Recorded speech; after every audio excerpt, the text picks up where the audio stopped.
Amables televidentes, sean todos bienvenidos a Propuesta Semanal, domingo 18 de agosto del año 2024. Tenemos muchos temas. La reforma constitucional y lo que dijo el presidente en la semanal. El caso de Brecht y, por supuesto, el discurso, la toma de posesión, pero muy especialmente el discurso del presidente Luis Abinader, que inaugura su periodo y aparentemente su último periodo. Nuestro invitado en el día de hoy, a tono con el tema, el doctor José Manuel Jerez, abogado constitucionalista y especialista en Derecho Público. Ramón Núñez Fernández, con los titulares de las principales informaciones. En su discurso de toma de posesión de su segundo periodo, el presidente de la República, Luis Abinader Corona, anunció que el próximo lunes sometería el proyecto de reforma constitucional para blindarla e impedir que ningún gobierno extienda más de 2 periodos y un ministerio público autónomo. El gobierno provisional del primer ministro Gary Coniel rechazó la invitación a la toma de posesión del presidente Abinader, alegando que el espacio aéreo está cerrado hace 6 meses y el canciller dominicano respondió que está abierto para vuelos humanitarios y diplomáticos. El consultor jurídico del Poder Ejecutivo, Antoliano Peralta, informó que se eliminó del proyecto de reforma constitucional la parte relativa al Consejo Nacional del Ministerio Público. El vicepresidente de la Fundación Institucionalidad y Justicia, Servio Tulio Cataño Guzmán, favorece la reforma constitucional, aunque discrepa de un procurador inamovible por 4 años porque ha provocado problemas en otros países. Consideró que el expediente Odebrecht estuvo mal hecho y mencionó una serie de leyes como compras y contrataciones que deben ser modificadas para mejorar la transparencia del Estado. La Procuradora General Miriam Germán Brito declaró que no fue consultada sobre la reforma constitucional en la parte atinente al Ministerio Público.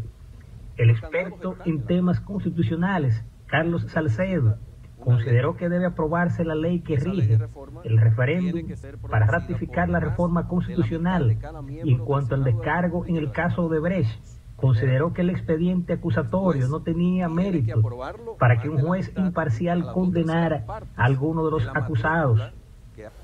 Y el vicepresidente de Punta Catalina y presidente del Consejo Unificado de las EDES, Celso Marrancín, garantizó una mejoría gradual en las pérdidas y el subsidio eléctrico, ya que cuentan con los contadores y están mejorando las subestaciones, así como el servicio al cliente para que todos paguen el servicio. El presidente Luis Abinader, en la introducción de su discurso, hizo una especie de recuento de los logros de la gestión que concluye justamente en el día 16 de agosto. Él habló de la estabilidad democrática, de la estabilidad macroeconómica, habló de cómo la economía dominicana está creciendo más que la región, 6.4% entre el 21 y el 23 versus 1.9% de América Latina. Habló del clima de confianza, cómo se ha incrementado la inversión extranjera directa, 10 millones de visitantes en el 2023. Él pronostica que habrá 11 millones de visitantes en este año. También se refirió a República Dominicana como un hub logístico y se está trabajando en ello, se está haciendo las infraestructuras. También dijo que todos esos números macroeconómicos se reflejan en una disminución de la pobreza y señaló que de un 25.8% de pobreza monetaria en el 2019 bajó a 23% en el año 2023. Habló fundamentalmente de las reformas, comenzando con la reforma constitucional. Dijo que el próximo lunes sometería un proyecto de blindaje para garantizar que ningún gobierno pueda eternizarse y continuar más de 2 periodos. Reiteró que ese proyecto lo autolimita a él. También habló de la modificación para aumentar la autonomía, la independencia del Ministerio Público. Habló de cómo el país ha sido reconocido como uno de los países de mayor libertad de expresión. Habló de la reforma laboral, incluyendo el tema de las trabajadoras domésticas. En cada caso de la reforma fiscal dijo que el objetivo era tener una economía sana, una disminución de la deuda y recursos para invertir en infraestructura. Y en esa parte no entró en detalles en números, pero está muy claro que la reforma, tal como lo dijo el Fondo Monetario, pretende un 2% del PIB. Lo que no se entiende qué se va a hacer con eso, si se le va a dar al Banco Central el 1% del PIB, es decir, casi 0.5 más de lo que le dan actualmente. Dijo que habrá una reforma del gasto público, prometió que la atención primaria en educación, la atención primaria en el régimen subsidiado iba a iniciar de manera sostenida en este periodo, que habrá inversión en el aumento de la seguridad social, habló de qué se ha hecho en términos de la Policía Nacional, dijo que ya en el caso de el régimen subsidiado ya cubre el 97% de la población. Se refirió también al tema de la educación, habló de avances en la educación, trató el tema eléctrico con las inversiones que se han hecho, especialmente en generación, reconoció que el talón de Aquiles del sistema es las EDES, pero dijo que ya había planes para lograr la disminución en las pérdidas. Claro, él no dijo que las pérdidas aumentaron de 29% cuando él las encontró a 40%. Lógicamente, los cambios que ha habido en el ámbito eléctrico, es decir, enviaron a Boston al que era ministro, Almonte, y designaron en el Ministerio de Energía y Minas a Joel Santos. También, y esa parte del discurso me gustó mucho, se refirió al caso de Venezuela, a la exigencia de que presenten las actas porque no ha habido presentación de actas, y recalcó que la República Dominicana siempre va a estar del lado de la democracia. También se refirió al caso de Haití, dijo que por la mediación de la República Dominicana ya hay una tropa, hay una fuerza multilateral, pero de nuevo reiteró a la comunidad internacional que no pueden abandonar Haití y que ya la República Dominicana no puede hacer más de lo que está haciendo. Tenemos 3 millones de haitianos, señores. El país está haitianizándose poco a poco y ese es parte de los retos del presidente Abinader. Yo pienso que fue un buen discurso. En el marco de estos pocos minutos es muy difícil. Habrá muchos análisis. La oposición dirá que Abinader ha pintado un país idílico, un país que no existe. Y lógicamente los funcionarios y las personas que están comprometidas con el gobierno van a hacer elogios. Pero yo pienso que fue un buen discurso y que trató prácticamente todo. El pasado y lo que va a ser, lo que él señala, un periodo de transformaciones. En la semanal, el presidente defendió su propuesta de reforma constitucional y dijo, o se la cuestiona por razones políticas o porque no se entiende.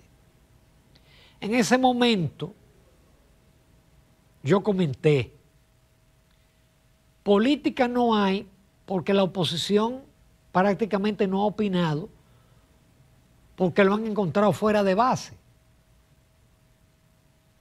Y decía, nadie va a cuestionar los candados, nadie va a cuestionar la reducción de los diputados, nadie va a cuestionar la unificación de las elecciones. Ahora bien, y este fue un tema que yo comencé a tratar hace 2 semanas, porque afortunadamente a mí me llegó temprano el proyecto de reforma constitucional, y si bien yo no soy abogado, yo me tomé la molestia de leerlo artículo por artículo y compararlo con la Constitución. Ahí yo detecté el tema del artículo 174 y lo comenté antes de que los fiscales y las asociaciones fiscales se tiraran a la calle. ¿Por qué? Porque ese artículo 174 de la Constitución, y cualquiera diría que yo soy abogado, no, yo soy ingeniero civil y economista, pero tengo el sentido común. Ese artículo de la Constitución del 2010 estableció, creó el Consejo Nacional del Ministerio Público, presidido por el Procurador General. Y ese es el órgano administrativo. Ahí es donde se hacen los traslados, se aplican las medidas disciplinarias y otra serie de funciones que establece la Constitución. En su momento yo me comuniqué por chat con el consultor jurídico Antoliano Peralta, que es de los funcionarios que es de fácil abordaje, y él me respondió: no, mira, Ramón, ingeniero, es que es para permitir que se pueda ampliar o no el número de miembros. ¿Pero qué ocurre? El artículo decía, se elimina el artículo 174 y se deja una ley.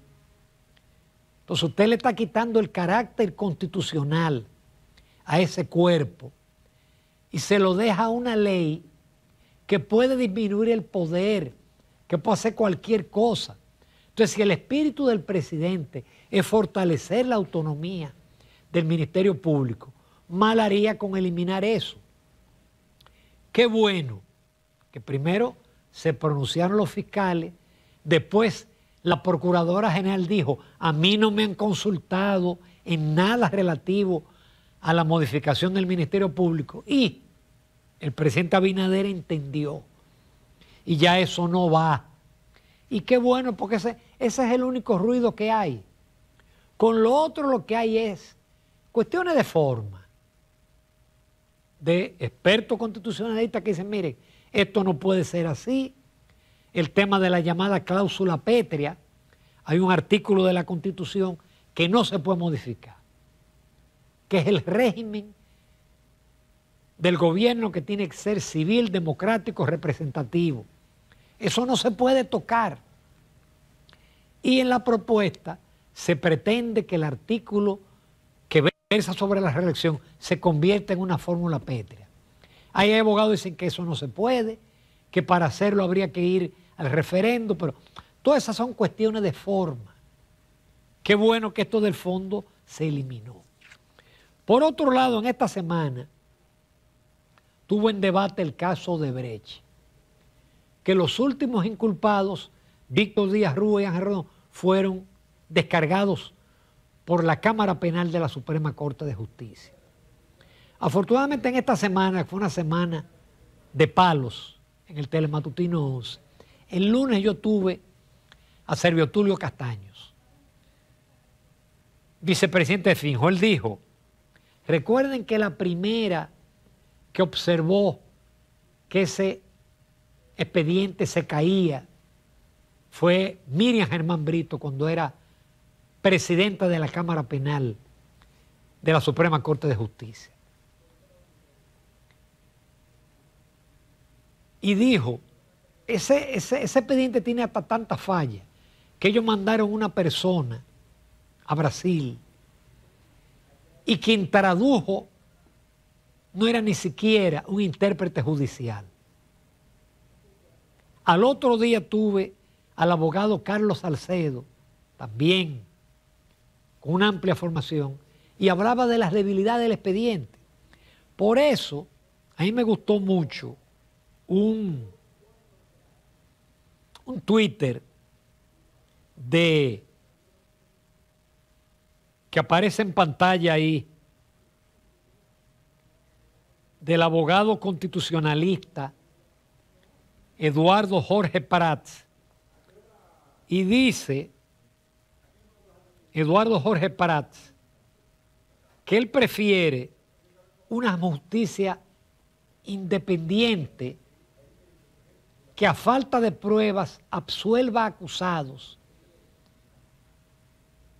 y no una justicia dependiente que sin prueba los condene por presión de los fiscales o por la presión del populismo, de la gente que quiere sangre. Lo estoy diciendo en mis propias palabras. Y es así.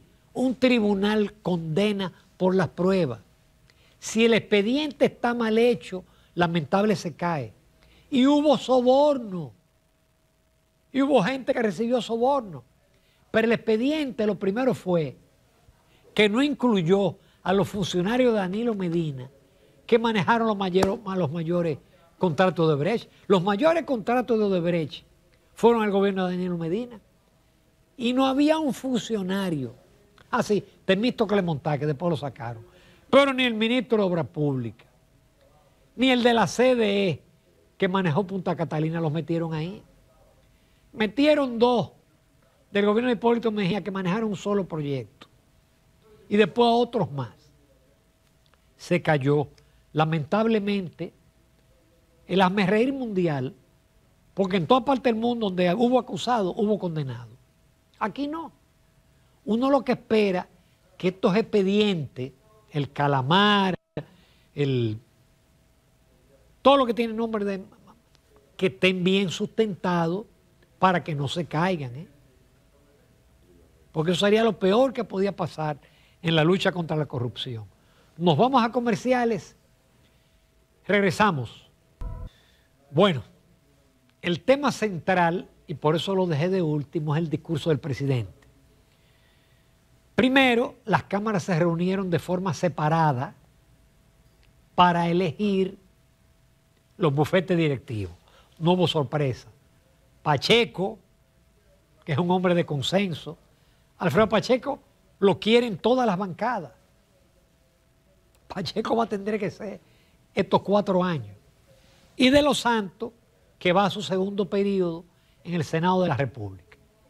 Ellos se reunieron en el Congreso, en cada hemiciclo, y de ahí partieron hacia el Teatro Nacional, que fue donde el presidente pidió, por razones de participación, de visitantes, y se celebró la juramentación y su discurso en el Teatro Nacional. El discurso del presidente se basó básicamente y trató los siguientes puntos. Vuelvo de nuevo. Yo pienso que fue un buen discurso. Lógicamente no tengo el tiempo para tratarlo ampliamente. Ustedes van a tener 2 campanas, porque siempre en los discursos del presidente hay 2 campanas. Usted va a escuchar a la oposición que va a decir que el presidente habló de un país imaginario, que no es verdad que se van a hacer esas obras. Y usted va a tener los funcionarios que van a decir que ese discurso fue la cosa más bella del mundo. Usted va a tomar de los dos. Yo pienso que para mí el hecho de los candados, que por cierto lo escribí en mi artículo de esta semana, los 3 candados de Abinader, y que yo los analizo y pondero, voy a leer rápidamente 2 párrafos de ese artículo. Dice: en un país donde de 36 modificaciones, de 39, 36 han sido realizadas para beneficiar al presidente de turno, para repostularse o permitirle más adelante, obviamente que mueva suspicacia, un mandatario que contando con la mayoría absoluta para impulsar una modificación favorable, a optar por un 3er periodo, decida presentar un proyecto de reforma para autoimpedírselo y además hacerlo prácticamente imposible para los futuros presidentes. Y concluyo, de aprobarse, que es una responsabilidad exclusiva de la mayoría absoluta del PRM, Luis Abinader desde ya tendrá un sitial en el Olimpo de los estadistas. Nos vamos a comerciales, no se pierdan la entrevista con el doctor José Manuel Jerez, quien es abogado constitucionalista y experto en derecho público.